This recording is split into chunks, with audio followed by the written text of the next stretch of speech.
Welcome to another episode of Primal Talk. Today, our special guest is someone that I've connected with on Twitter. I've learned a lot about nutrition and macromolecules, barefoot training, and mainly accountability from this man. I am honored to welcome Kala onto Primal Talk today. Kala, I'll let you take it away, talk about yourself, and maybe introduce your business. Primal Talk, greater forever. For sure. Thanks, Hunter. Glad to be here. Uh, don't really talk about myself much, so bear with me. But just like a normal dude. Married 6 years. Pretty young father. We got a toddler. He's 3.5. Okay, awesome. Um, late 30s. I come from the music background, Canada's music scene. Was a professional musician and also worked as a suit in the industry representing working musicians. Um, and I would say, my whole like shift nutritional journey began about 5, 6 years ago now. I grew up to classic case, grew up as an overweight kid, low confidence, bullied. Um, and by my mid 20s, I kind of started smartening up. I at least was mindful of what I was eating and started, improving my activity level.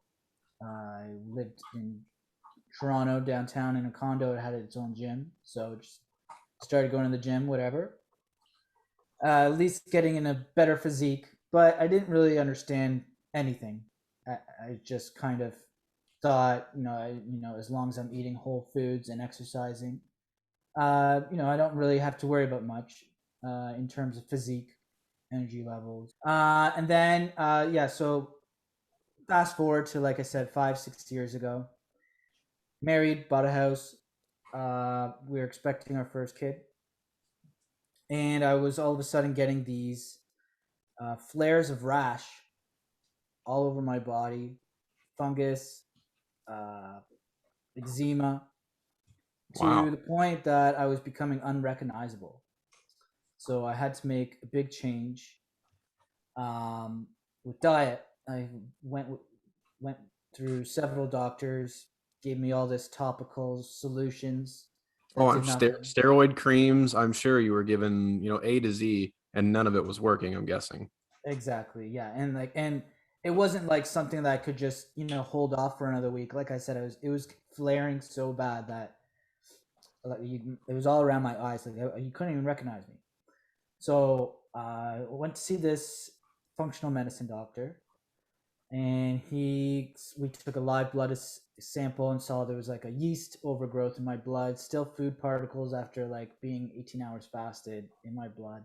So something was going on with the gut, and I knew that sugar feeds yeast. Hmm. So I said, okay, that's it. I'm cutting all sugar, no fruit, no starch, no candy, obviously, anything like that. Essentially, just meat and green veggies. And within the first month, all my symptoms vanished. But for whatever reason, on the back of my hands, I kept getting eczema. I'm starting to get eczema now on the back of my hands, which is seasonal and normal. So I stuck with the diet until it completely vanished. But in this time frame, I noticed tons of stuff. Uh, I noticed my energy levels were skyrocketing. Um, I was able to manage hunger. I My physique, and I dropped tons of body fat at a rapid rate. I was starting looking lean again, and encouraged me to start training in weightlifting because I was starting to see muscle definition. I wasn't even really doing anything, so got into training. And then, like I said, I stuck with the diet for a good 6 months, and I thought that's it. This is a diet for me. This is like I'm not hungry. I'm not thinking about other foods or sugars. Everything seems to be where it should be. I'm at my like leanest I've ever been. But I was getting to a point where I was getting too lean looking. Like I was getting like sick, scrawny. So I knew I had to introduce some carbs back into my diet. I was looking really flat. But then I was like kind of getting paranoid and anxious about it. Thought maybe I would get my flares. thought maybe, I'd gain all this weight back. I was developing this food phobia towards carbohydrates. So at this point, I knew I needed some help, and I invested into a coach. And we started carb cycling, using carbs as a tool, and getting some crazy results. My strength just like went through the charts, which I already considered myself strongest that I've ever been by following a diet of meat and green veggies, essentially. Carb cycling, like I said, using carbs as a tool, I finally figured out that, okay, food has a purpose. It's more than just fuel. There's certain things that you can pair, nutrient partitioning or whatever, timing it around workouts. It all kind of goes hand in hand. And then ever since then, I just kind of, digging deeper. I studied at Precision Nutrition, became a certified sports nutrition coach, and that's what I'm doing full time now. So no longer in the music scene, no longer what comes with that scene, which is garbage food, drinking, late nights, poor circadian rhythm, and just noise. So, I appreciate and I love everything about the industry, but it's not for me anymore. I'm on a new path. And so, yeah, that's where I'm at. Wow, man, that is a lot to digest. Thank you for telling me a little bit about your backstory, your family, and tell me what led to your old nutritional habits. How did you get down that path of eating and junk food and drinking alcohol and some of the poor sleep habits you had? Yeah. So, as I mentioned, and I wanted to mention, I was bullied growing up. And I'm really discovering that a lot of these poor dietary behaviors all stem from childhood behaviors and how we responded with emotions at a young age, how we responded to stress at a young age, and how we were taught to reveal the expression of these emotions. So, um, growing up, like I said, I was bullied. I'd always have these bad days or whatever, and the stress got to me. Um, a big thing to relieve that stress growing up was binging on snacks, chips, salty foods. My mom would always buy these like prepackaged chicken balls or chicken nuggets, fries. So I just like, half a box right after school, full bag of chips right after school, and then dinner, and then snack after dinner. It was a mess. I didn't really recognize the stress behind the emotional eating or how it was linked until later on, like probably pretty recently. I would say maybe in the last 5 years. But that is where my poor eating habits stemmed from. And then, of course, growing up in the music scene, like I said, it was always, if you're on tour, it was always like, whatever was at the gas station, whatever was the closest food court, whatever was cheap, whatever came at the bar. Um, we would get paid, buy food and drinks. So like, it was always just garbage. Um, and it wasn't a priority. Our priority at the time then was, creating art and trying to make money doing so. So, yeah, so that, led to late nights, didn't care about, sunlight. I was pretty much working at night and sleeping pretty much during the day. So it's a complete 180 than where I'm at now. Wow, man, that's a lot of people. They'll start those diets or and the nutritional habits, but sometimes they fall off the wagon. I'm really honored to say that you didn't do that, and look where it led you now. You're helping other people with their nutrition and their exercise. What are some practices today that you do so you don't fall off the wagon again?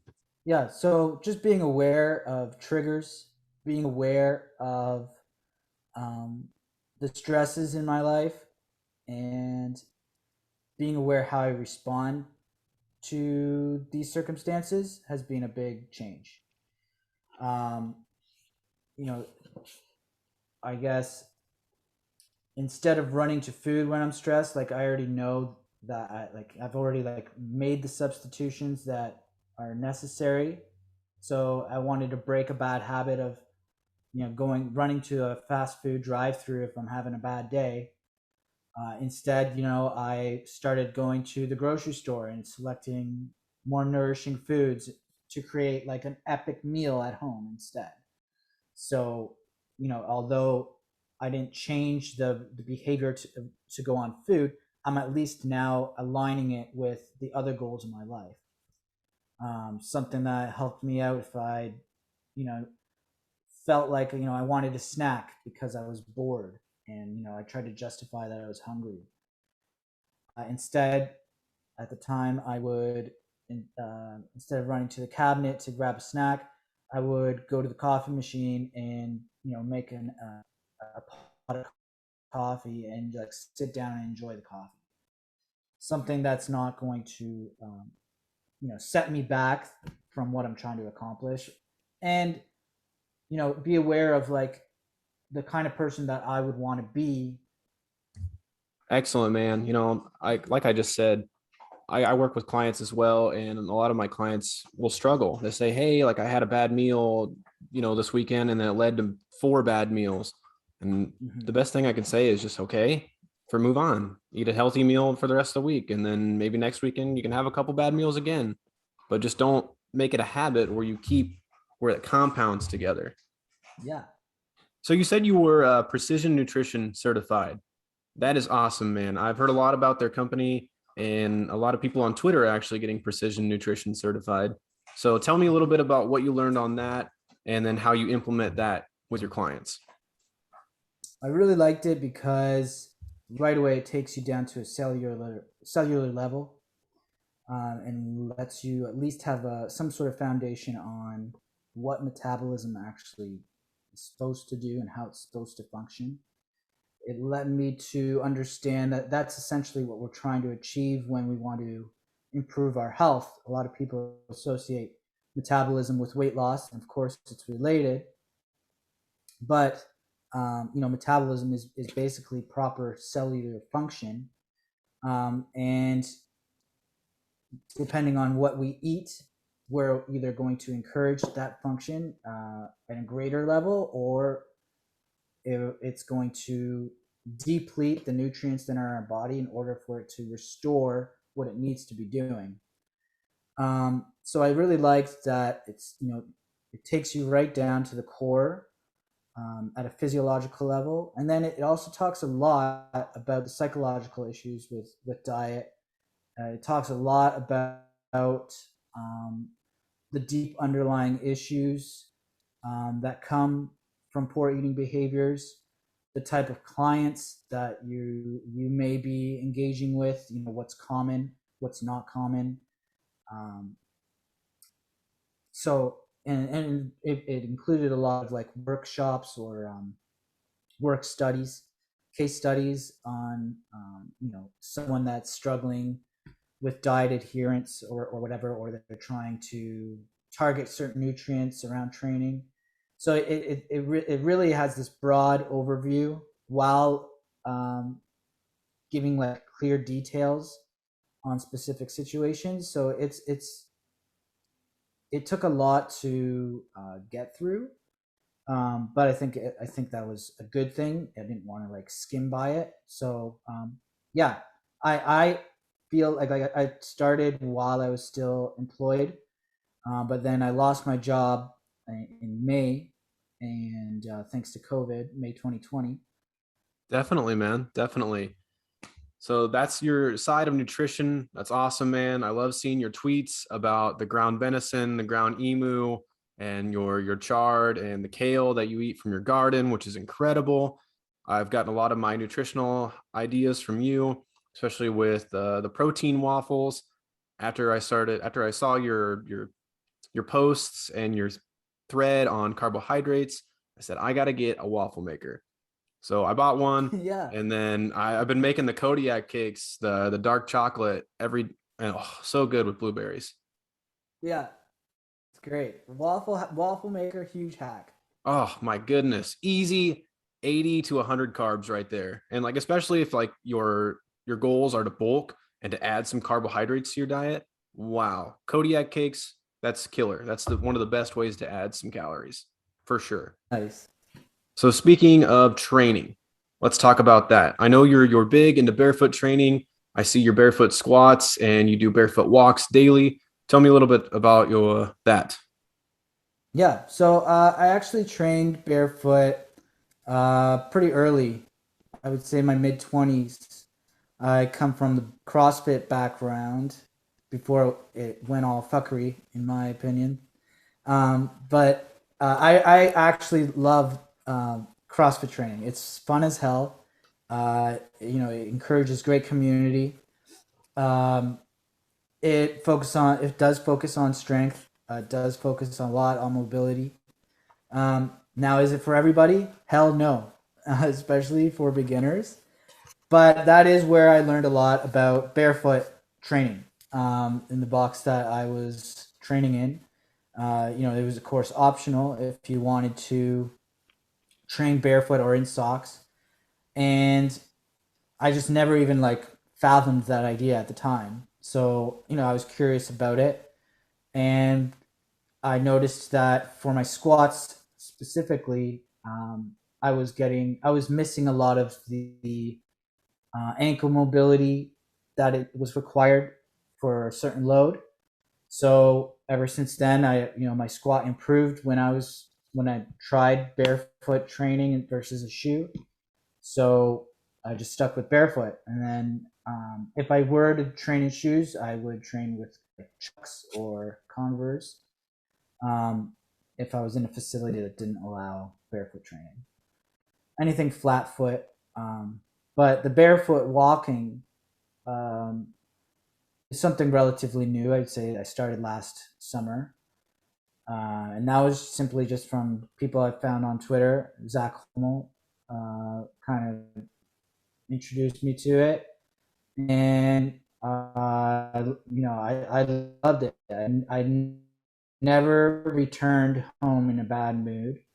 I was just saying, yeah, I had this like renewed sense of spirituality within me doing these barefoot hikes and really looking forward to it. So, I started with like a mile hike, then I started with 3 mile hike. And I figured like there was no change, no difference. I could, do a 10 mile hike barefoot. It was it's completely fine. Where it became a struggle is whenever I would do barefoot hikes, like on a road or a pavement or a sidewalk, which I thought was very ironic. I would get these like severe cramps on the top of my foot the next day. Never fun. So when it's warm, I prefer the barefoot hikes anytime. Definitely, man. I try to walk. I live in a city, so I try to walk around barefoot as much as possible. I didn't start training until like right around like before COVID, like after COVID when the gyms opened back up. The gym I was going to, I asked the manager, I was like, "Do you care if I walk around like barefoot or in my socks?" And he's like, "No, do whatever you want." So I said, "Okay," because I just saw some dude. I saw Soul Broad and Zach Homo on Twitter doing it. So I was like, "Okay, I'm gonna do it as well." And that really helped me a lot. Otherwise, like you said, I was lifting in some all white Chuck Taylors. I thought that was the norm, and then my ankle mobility has developed so much after switching to like low cut shoes, especially with a wider toe box now. Yeah. Definitely, definitely. Barefoot, you gotta love it. You gotta love the electron transfer from the earth to us. It is very spiritual. I do agree.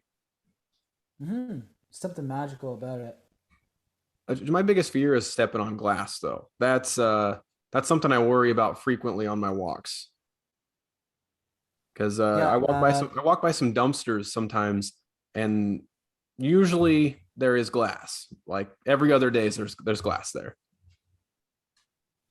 Yeah, absolutely. Gotta do a check for sure. For sure. So you work with a lot of clients. How many people do you work with right now? Right now, I'm working with 14 clients. Um, yeah, so it's funny because the way that I coached last year versus how I coach today is completely 180. Like anything else, when I want to level up in my life or improve and not sure where to go, I look for a coach online. And it's been a game changer. I really believe that coaching is the future in terms of anyone that wants to improve in any field. having someone that's, doing the things that you wish that you could include in your life versus getting it from a book or school, and just having that connection with someone one on one, I think is way more powerful for me personally. So, I'm proud to be a coach. I love what can be done by having someone hold you accountable. So, um, yeah. What are some ways that you hold your 14 clients accountable? I know that I have to constantly like message them, whether it's, texting, trying to FaceTime or set up a Zoom call, just to try and keep them working out, keep them eating healthy, and just, touch base occasionally. Yeah. So everyone has their own unique goals. Everyone has their own unique setbacks, triggers, um, how they find motivation. But we are all sharing a similar goal, and that is wanting to improve. So once a week with all my clients, we connect on a group call where we share our struggles, we celebrate our wins, we offer each other advice, smack some sense into each other without, getting offended or whatever, and build this community. Big advocate of having a community and growing a network of like-minded individuals or inspiration.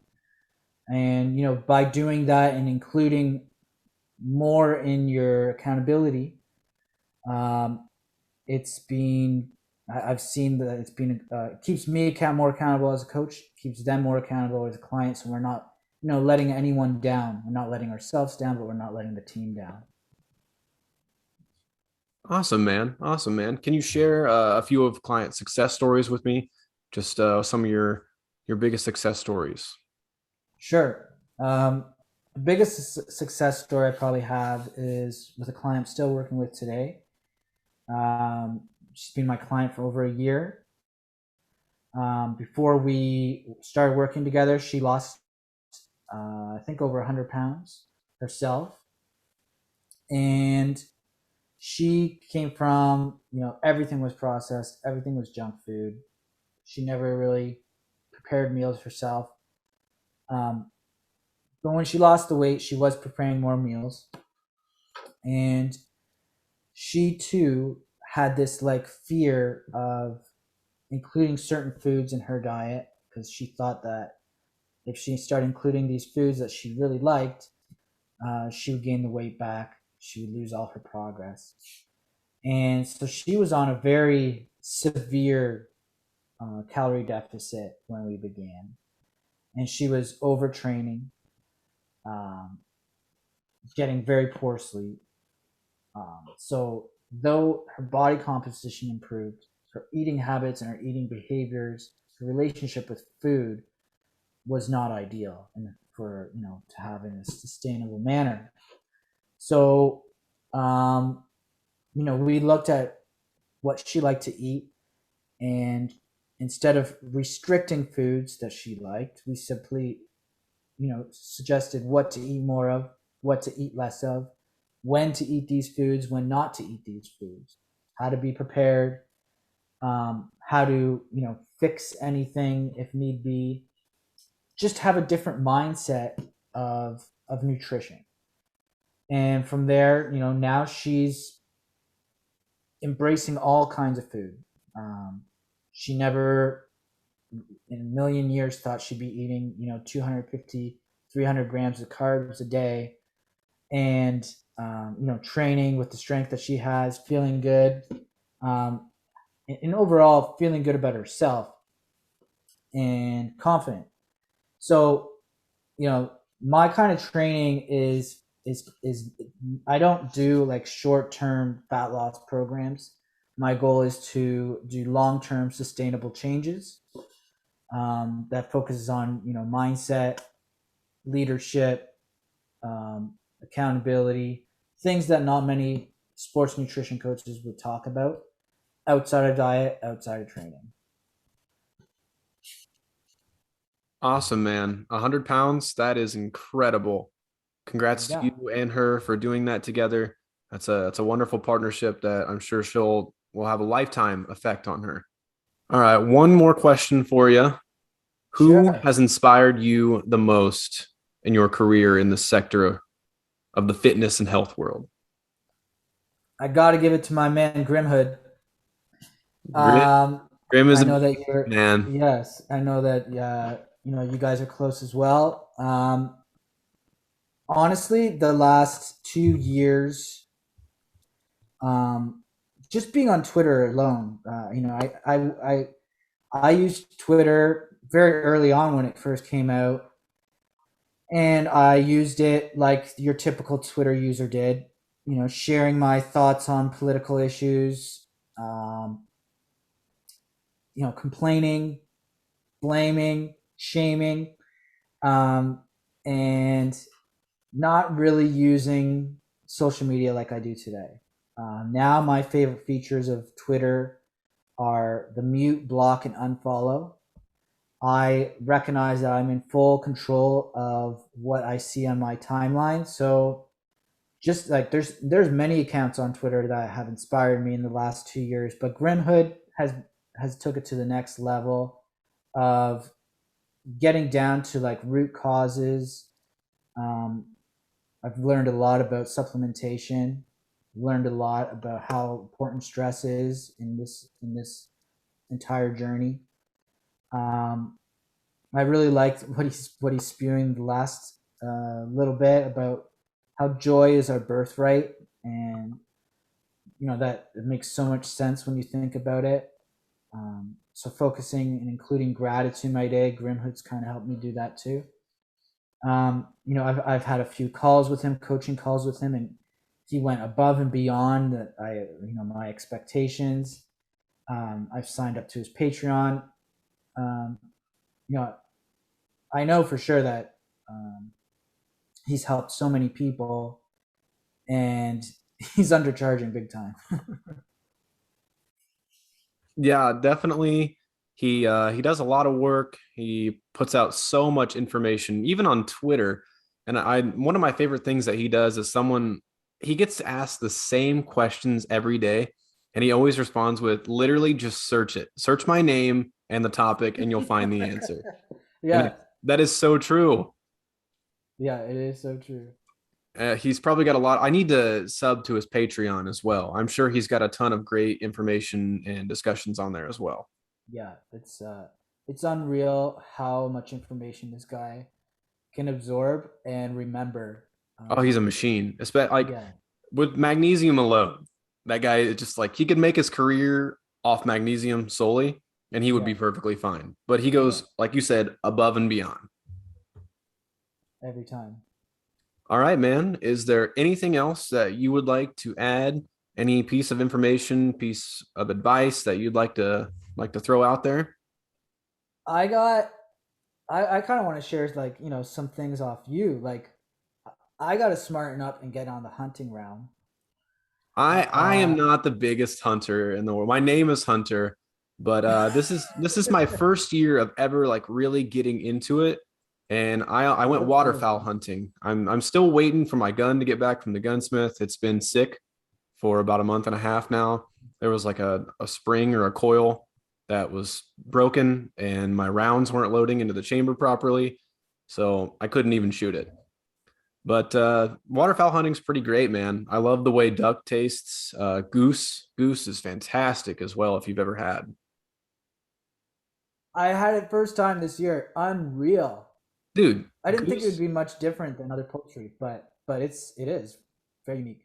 ribeye of the sky, man. Yeah, It like is you just said that. incredible. It's good for sure. And I had bought a deer tag too that I was gonna use, but I couldn't make it home down to southern Iowa where my parents live. I was gonna sit on their land in a tree stand, but couldn't make it down there. My gun's in the gun shop, and I'm too busy. I'm working a ton this week. So maybe next year I'll get out there. I'm thinking about getting a bow next summer and do some Yeah. trap shooting with that. I would really like to get into that. That's fun. Have you thought Sick. about getting Yeah, into no, hunting at all, man? I haven't even gotten my feet wet, but that's something I need to do. Like I don't even know where to start. I'm not sure with how the Canadian laws work with hunting and the Canadian geese. I'm sure you can kill so many geese up there.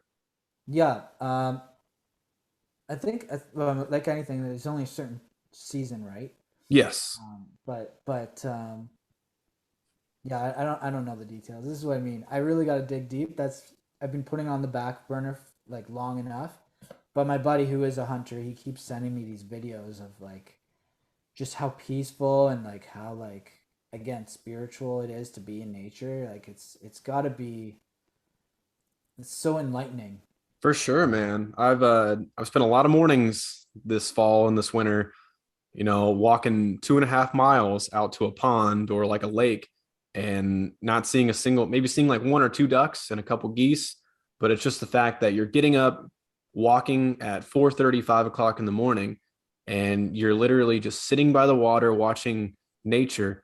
Yeah. I don't know if you've ever seen a trumpeter swan, but you can hear them from miles away, and they literally sound like airplanes coming into the water. They're incredible. They're big birds. We'd see those. You see all the birds wake up, all the animals. And my friend said he's even seen like deer walk behind him. It's incredible. Mhm. It's peaceful. Like you said, spiritual. It's just you and nature.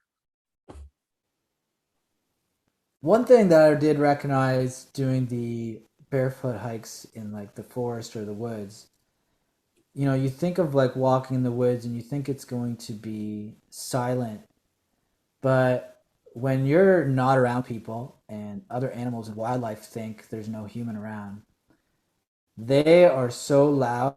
Like wildlife is noisy. They love talking to each other, the birds and the bugs, and like it's a freaking zoo in there. But as soon as they suspect or hear, a man or a woman nearby, everything's quiet.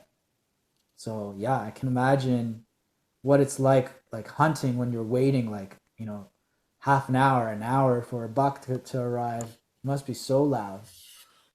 I know. I need to get into it more. My friend just got done with a hunt, I think last weekend, first season of shotgun. And I think they went group hunting. And between Hmm. 12 people, they killed 15 deer, like 10 bucks and a few does. He sent me a Damn. picture of just a bed of a truck, just like filled to the cabin, up like bodies high of dead deer. And I was like, that's incredible. Like, that is insane.